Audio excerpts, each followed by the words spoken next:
So yeah, it's Tucson, and it's 91, and just graduated from high school a few months ago. And I had this meditation in this Adobe shithole I had rented in Tucson. Meditated a lot those days. I asked the universe to show me what was really there. I knew that if I did that, universe had to show me. I wanted to see what was really there, man. I was deep in a trance for a long time. Then I opened my eyes, and the world melted. I saw everything in a whole new way. I saw everything as energy, moving, undulating. The principles I had read about, I understood easily. I was able to ask Spirit a question and get an answer back. I did this all the time. And I knew that the Spirit would never lie. It doesn't lie.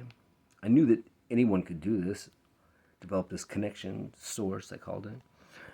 That people had a direct line to the truth, their own truth. It could be different for each person. Truth is subjective, but when asked, Spirit will not lie, man. The connection to my higher power, I saw as I was directed to in all the studies I'd done. It was a cord connecting my crown chakra to source, man, to heaven, spirit, truth, higher power above me. Whatever works for you. Whatever works. The name you call it doesn't matter. But on this evening, before heading out of town, while looking at an adobe wall, everything shifted, man. It melted and it changed. I saw the world as it is. Energy, all of it. Communicating, undulating, pulsating. No longer was anything solid. It was very colorful also. I saw my guides, angels, Reiki guides, some Native American spirit. I've always known my roots were from this tradition, from the natives in America.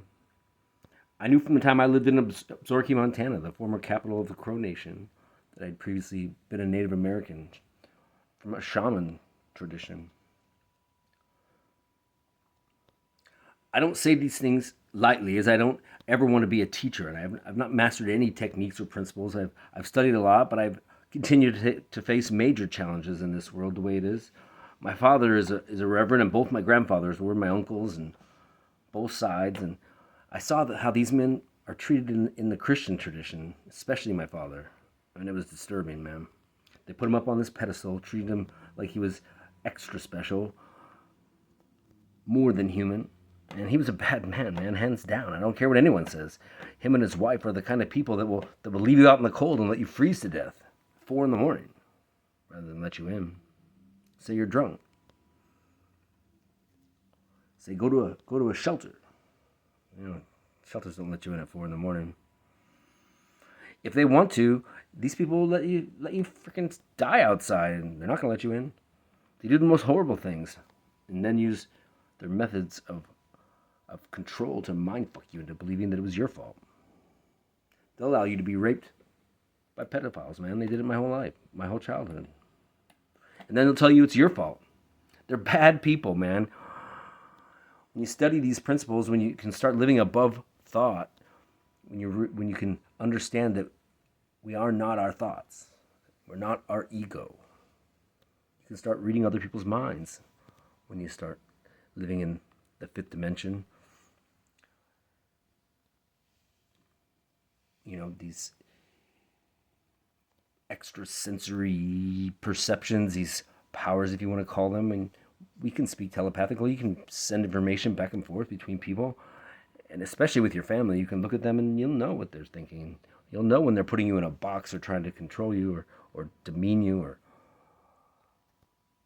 when they don't believe you or think you're less than what you are. I mean, I have a sister who's one of the most psychic people I've ever met. She gets direct information, direct hits, calls me and tells me. She called me and told me I was going to be arrested. She told me the exact charge I was going to be arrested for elder abuse, which I was put in jail for, false charge. And then she'll tell you she's not psychic, and she'll make fun of you. And we've all gone to school. We've all been trained. We've all studied Reiki. We're all psychic. It's crazy. But I'm leaving Tucson now, and I'm 18, and I'm starting a quest to find what I've been told are my people. I've been speaking of this and the visions to people, and certainly folks around think I'm a bit cracked. Yeah, they do. I was wrong to speak of what I've seen. I didn't know this at that time when I was young, when I was 18. It's called broadcasting, and it's really not good. You don't know how people will react when you start telling them about visions you see and how you're psychic, and some people attack like my family does. Then they do. My stepmother, in her mind, she'll say I'm a lunatic. She'll say there's no way that he could be no Reiki. What is Reiki? Reiki's bad. Reiki's stupid. And then I tell her exactly what's going on in her head. I tell her because I can see it, because I can read it, I can feel it, and she doesn't deny it. She says, yes, that's what I was thinking. But, people have all kinds of conditioning with this whole Christian thing that's been going on this planet for so long, which I rejected from a very young age. But most people, even if they don't realize it, are completely programmed by it. And television and media. People get very afraid of guys like me. And the first version of what I'm finally getting down here in words in this computer that I realize now I have to perform. It's not a book to be read. It's flowing now. It's happening. Unhampered for the first time, man. After 10 tries, destroyed. Now 11 is the charm. I can see that this is what it's supposed to be, a performance, which makes sense. I've been performing from a very young age, and my performances of late have been better than anything I've ever done before. In the first version, channeled by Zach's Lightning Moss, when we first met on the mountain that's not tall, the information came through that we're not supposed to talk about the more esoteric stuff. That some things needed to remain enshrouded in secret, as it's always been. We're also told that we're not entirely safe with the knowledge of the secrets we were being told, that there were a very real level of danger in what we were doing, that we're essentially playing with fire. Looking back at the struggle I've had, living a life with the veil lifted, surrounded by what is really here, speaking of this, energy that I see, objects talking to me, continually riding the edge between brilliance and madness, fighting addiction, being attracted to danger, courting it, and watching the people who I work with on this, what I call the project, going mad when they quit. Like the prophets say that they would, like Eckhart Tolle says you would. You can't stop. You can't go back. Once you start, you can't go back. I know that the warnings that are common in all the literature are true. I tell people, don't do it. Keep yourself safe. It's not worth it, man. Think about it before you start down this path. The world is not ready for the transformation. They're not taking the challenge. I don't think that's going to happen, man. I'm not sure. Last year, I definitely did not think so. People aren't ready. They don't want to raise consciousness or live in a higher vibration or use the gifts we have. People would rather shop at the mall and buy shit they don't need. That is what I witnessed. It's incredibly frustrating. No paradigm shift. No healing. No helping the homeless. No solving these problems. No. Walk right past the homeless person and go buy something from China that you don't need. So leaving Tucson in 91, I just graduated and I didn't go to college. Only one in my class. I'd already had adventures since I graduated, misadventures on the West Coast. I shot a film with Bob Paris right at graduation, and he was the current Mr. Universe, the first athlete to come out of the closet. His partner, Rod Jackson. They said they fell in love at first sight. And that was when the myth really started to gain momentum and started to realize that my life was going to be different than other people's. I'm just meeting the very first professional athlete to come out of the closet, and they were everywhere. Oprah, all the talk shows, and I started documenting it. What I could see, I was living a different kind of life than most people, and Rod and Bob became father figures for me. Sent me money when I needed it, when I was scooped up by the Moonies in San Francisco and was brought to their cult compound in Napa Valley. Scooped up by a cult, man. The Moonies, man. On their property in Napa Valley, man, I had to escape. He dropped me off in the parking lot. Demanded to get out of there. So shooting the film with Rob and Bob was the first experience with famous people. I mean, they were everywhere at the time. Oprah and all the talk shows. They had really blown up. I did a big event with them on stage with Mr. Universe. And Tim McCarthy filmed it, yep. Tim was a videographer with the largest archive of footage of gay and lesbian history in the world. He'd become a part of my inner circle when I finally landed in Philly, when the quest to find my people was was complete. Ironically, Tim was not a supporter of MoonFire Tower, not a supporter of me, not at all. He panned me almost from the beginning. He's not with us anymore. He died a few years ago, but he was not nice to me. I respect him, though. All right, let's get this story rolling. It's Tucson, 91, just after high school. No college for me. Now, I'm a seer now, though. I see things as they really are. That was a big deal. It changed life forever for me. It's kind of like being on acid all the time. It's most entertaining, certainly. The energy would shapeshift, talk to me, communicate, become a native shaman in front of me, in front of my face. It was wild. I've never met anyone I could share it with, really, to this day. So, in a way, it's been a challenge as well. It's made me the odd one out, an enigma, or suspect sometimes. And I've got a very big mouth, so keeping quiet about all this is my ultimate challenge, man. Now I'm making it public in this performance, and that's really kind of pushing the envelope there. It's kind of scary. I'm performing this material finally, using it in my show, which was always the plan. I mean, we always knew it was a show back in the day in 91, 92. But now it's kind of scaring the shit out of me when I realize that it's finally time to let the cat out of the bag. It's a big risk, but it's time. Time is now. It always is. So, I don't remember getting to the edge of town that day, that fateful day that I left Tucson. My backpack full, everything else sold. My mom probably drove me there. I can't completely remember. I know she cried a lot when I was leaving. She worried about me constantly during these days. I can't imagine what it was like for a mother watching her son begin a quest like this, hitchhiking, talking about a magic thumb and visions, a magic people I have to find. Her son. Maybe? Crazy? She's probably sick to her stomach, man. But she abandoned me when I was 6 years old. She left me with child abusers, and I sustained so much damage that I was set up for this. It's how it happens. It's common. People who have perfect childhoods do not become seekers or visionaries or art shamans. They do regular lives, and they do not question the order of things. Those people swallow the pill of organized religion. They go to college on time and do not set out on quests. And I felt like I had no choice. These voices have been talking to me since I can remember. When I was a kid, a tone would sound in my ear. And then I would receive information, usually about what I was supposed to do when I reached a certain age. Sometimes it was a lady singing. She was singing music I could not identify, but I didn't have a diverse musical background or education. But they spoke with me of this life I would lead as an artist. I never made any art. I had no art education. I did not identify as an artist, and I'd not started writing songs yet. But I'd been performing from a very young age. I've been singing, and I became an actor very young, professionally. But no art, not at all. So I did not know what the hell that was about, what they were talking about. This voice said I had to get to New York City. But the people I set out to find were not in the city. They were in the country for sure, in a very green place, dancing around a pole in the ground. I'd put it together that they were doing a May Day ritual, and I had done some research. I'd found some magazines which were about modern paganism, but that was it. I was traveling blind. I cannot tell you much about the beginning of this journey, except that it was long. I went from place to place, and guess I was safe as far as I can remember. I remember being in Boulder and walking down the road and always thinking that somebody was going to take care of me or help me, and usually they did. And I went where I felt like I was supposed to. It took a long time. It took months. I was on the road. I stopped at both my sister's place, first in Flagstaff, Arizona, where my sister Tess lived. I stayed there for a few weeks. I worked as a waiter, and I bought a motorcycle. That was a mistake.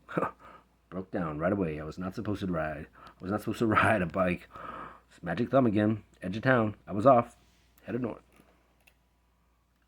I went to Montana, too, because I always ended up there when I couldn't figure out my way on this path, I call it. At this point, my oldest sister, she was dismayed when I worked a job in the Crazy Creek warehouse where they made chairs for backpackers and campers. It was a total fucking disaster there, man. I was cutting vinyl sheets 50 thick, laid out one by one on top of each other with a saw that you could cut your finger off with in a second.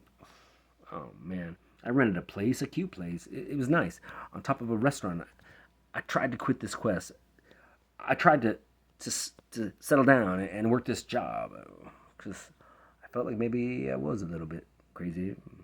But I couldn't stay in this cute apartment I rented. I could not do this job. It felt terrible, and I was horrible at it. As soon as they would, and they were going to find out soon that I couldn't cut this goddamn vinyl, that I was off, that I was way off, and I supplied the whole factory with all the sheets that they sewed together to make these damn chairs, and I wasn't doing it well. And soon they were going to know. It was going to start filtering through the factory what I was cutting, and it was bad. It was not right. There was nothing good about it. The seamstresses, with the parts they sewed together to make these chairs, I needed to get the fucking hell out of there, man. So I visited my sister, and she's always treated me like I was a whack job anyway. She's 3 years older and very smart, very together, very normal. This time, fresh out of high school, it was brutal, man. She's such a go-getter, this one. You know, she's a powerhouse, man, of conformity, driven to rise to the top of any situation she's in. She has no idea what to do with me, man. I didn't stay long. Her husband, Christian, who I'd known most of my childhood also, treated me like I was batshit crazy, so I was out. I had enough money for a bus, and I was tired of hitchhiking for a while. I caught a bus. My destination, Buffalo, New York, where the Reverend George lived. Don't know why I wanted to go to Buffalo. Don't know what I was thinking during that time. Can't remember if I felt aimless in this pursuit or if I thought I was going to settle down somewhere. I wasn't passionate about much, except for finding these people. I didn't talk about it, this quest thing, this fabled myth. I didn't have the awareness about it, like, or about my life. I didn't know. I didn't know if I was on the right track. I was 18. I was very attractive. I had sustained a lot of internal scarring from the abuse, and I came out very young, so that was very painful too, man. I came out at 16. I'd been seeing these visions since the age of 15, and I couldn't talk about it to most people. I didn't let it out. I did let it out sometimes. Sometimes I could trust them. I just told them. I just had to, and it felt good. But a lot of time, the reaction I got from others was shock, man. Sometimes interest, sometimes attraction, but I didn't have close friends anymore. Everyone I knew was off to college. I'd gone to one of the best high schools in the United States, and I was not at the university. Instead, I was hitchhiking, riding boxcars, or at this moment on a bus headed to Buffalo. What I could do successfully was meet men in bars for sex and a place to stay. That always worked. I didn't sleep on the streets ever, and I was never in trouble, never felt like I was in danger. Nobody ever threatened me or anything. I distinctly remember on this bus trip to Buffalo this experience when I was told that there would be a time in this life when a lot of money would come into the picture. Something would be sold and would generate income on a massive scale. Saw it. Flash, flash, flash, flash, flash. Dollar sign, dollar sign, dollar sign. Ching, ching, ching, ching, ching. Cash register. I could hear that ringing like a cosmic cha-ching, cha-ching. I was told that there would be a huge cash cow. Big. I hate to type this because it seems crazy because there hasn't been much money. Not lately. But it's what I experienced, so I'm saying it. It's the information that came. There'd be a massive success at some point, something that we did. I was already aware that this information was not about me alone, that there was a collective, a crew that would form. I'd always had the knowledge that it would include a band. And I was told that I could not make this happen, that that had to happen when it was supposed to, that I could not put out an ad or try to make it happen, assemble people together from this place and that. It had to happen magically, like, just come together. Magic band. At the correct time. And then this cash register would ring, and the money would flow, and it would be channeled to the correct destination, and it would be used to solve a specific set of problems in the world. It would be for us. We'd have enough, but would we give it away? So when the information started to come through that this whole thing that I had dedicated my life to was about saving the planet, that's what it was. I started to channel the data that there were artists who had come to the planet and activists, people who specifically came here to work on this project, this thing I call a lot of things, the myth. A parable, we can say it is. And my grandfather, on my mother's side, spoke in myths and parables and fables all the time. That's how he talked, always did. I've spoken in the matter of this myth for years, and it feels natural. Some people think I'm really whack because I do, but it's more fun than normal talking, and it fits me. It's who I am. I can no easier separate myself from this legend than I can go get a job at Staples or sell pesticides or live in the suburbs. I just don't belong certain places, and if I abandon this project, I'll probably die. It's the only reason why I'm here. It's why they sent me, whoever they are. Joey, Arius, Alien. Is it the aliens? Is that who's been speaking to me my whole life? Aliens since I can remember? Or is it Warhol? Or it could be Mugler now at this point. He's no longer with us. I don't know. But I'm still directed to keep going. I got totally freaked out when I realized that this show opens on Sunday and I'll be doing some of this material. Wow. First performance of it ever. Even though it started coming in 92. And I produced many, many, many shows all over the United States, but never once have I touched this material. Never. I got a lot of songs written, recorded, pertaining to the myth. My favorite songs are meant to be in the show, man. So I arrived in Buffalo. My father picked me up at the bus station, the Reverend. It was a nightmare. Nightmare there. So, yeah, I smoke cigarettes. Not a lot. I always have. Not anybody's house, of course not. And I don't smoke that much. But my stepmother, Jennifer, who hates to be called Jenny, so we call her Jenny. Not to her face, never have. But in this story, yes, always. I call her Jenny because she's evil. She is. Jenny starts right on me the minute I come in the house. She's mortified that I've arrived in Buffalo. I may have come unannounced. I did that a lot. Showed up unannounced. That might be considered uncool, but the bitch would not let me sit on the furniture in the house. I'm not exaggerating. She would not let me sit on the couch or the chairs. I had to sit on the floor. She was adamant about it and flipped out. I flipped out, called my sisters and told them that the evil cunt was doing it again, the kind of things that she did our entire childhoods. She's not letting me sit on the furniture. I was crying. I was shaking. Can you believe this? I was losing it because it's like being treated as less than human. Who does this thing? I cannot sit on the furniture. It's exactly the kind of thing that went on daily for years that broke me inside. Made me say, this is not my home, man. These people, it's not my family, man. Family doesn't treat people. It's not family, man. I don't belong here. Got no home. Homeless. So going back to this day, it's why I am the way I am today. It has been such a horrible, difficult situation from the beginning, and why I checked out in any way I can from the beginning. It's why I'm facing this chronic homelessness now. If you can't connect with the dots, I couldn't either until recently, until I was lying in the dirt, the mulch under the tree in Lake Worth, next to the gallery that used to celebrate my art. I was now lying there on the ground, broken. No celebration, no art in the window, no jacket, because I'd forgot it, left it behind, because I couldn't take care of myself anymore. Breaking down. I'm cold and I'm able to understand how I could possibly have been dropped off like this by my friend. I got 2 heavy bags full of my hand-painted fashion line. I've been hauling this around with me since leaving Vermont in October, and it's March now, and I painted 600 pieces there, and they've sold very well in every pop-up we've done, all the way up and down the East Coast, but the thing hampering me is that I sold my car, so I cannot move the clothing line easily. At this moment, I got 2 huge bags, heavy bags, the kind you find in Chinatown, those big fucking Chinatown bags. They have handles that cut into your hands when you try to move them with this much weight in them, probably 75 pounds each. I can't move them more than 10 feet at a time without having to put them down, and it's an impossible situation, and it's dangerous, man. I'm on the streets, and I'm laying in the dirt and the mulch. Cold, man. It's a cold night, and nobody would do this. Nobody I know or have known would do this kind of thing, put themselves in this situation. But in my mind, when my friend dropped me off here, I believed that I would make this happen, that it would all work out. Fantasy life, magical thinking. I believed that I would meet someone, a man probably in my mind. I'd still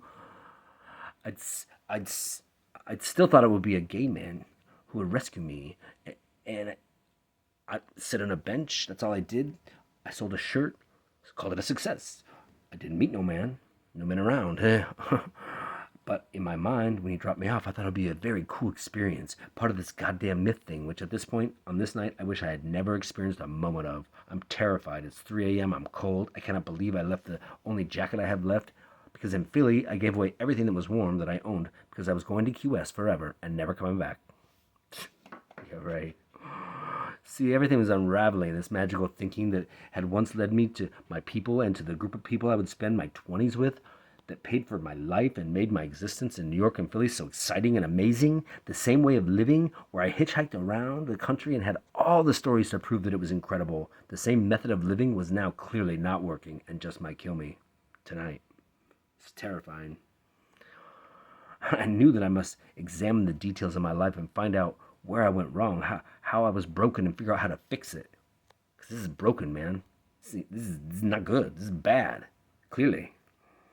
So in Buffalo that night, I was enraged. I was hurt, beside myself, and I could not stay in that house. I was again the little boy who had no home, homeless, telling myself, never had a home, never belonged here. These people hate me. I can't stand these people, fucking asshole. Bitch. This was supposed to be my family. We share a name, Cushing, which I stopped using after this. I dropped it for a long time, calling myself Bryce Levon after that. Back then, these moments made me drink. Right away, I wanted many beers and hard liquor. I wasn't even old enough to drink, but I had been heavily drinking since I was in 6th grade. I started drinking in 5th grade. This addiction would nearly kill me by 27.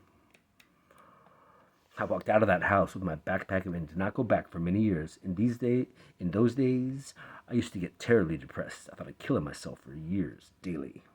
It's a symptom of bipolar illness, but I thought of killing these people also. This woman who called me a dumb shit with her pet, that was her pet name for me, who forced us to clean her house in this obsessive way, in a cruel and unusual way, the same job done over and over, and if she didn't think you did it correctly, the pounding on the floor above your bedroom in the basement at midnight, she forced you to do it again.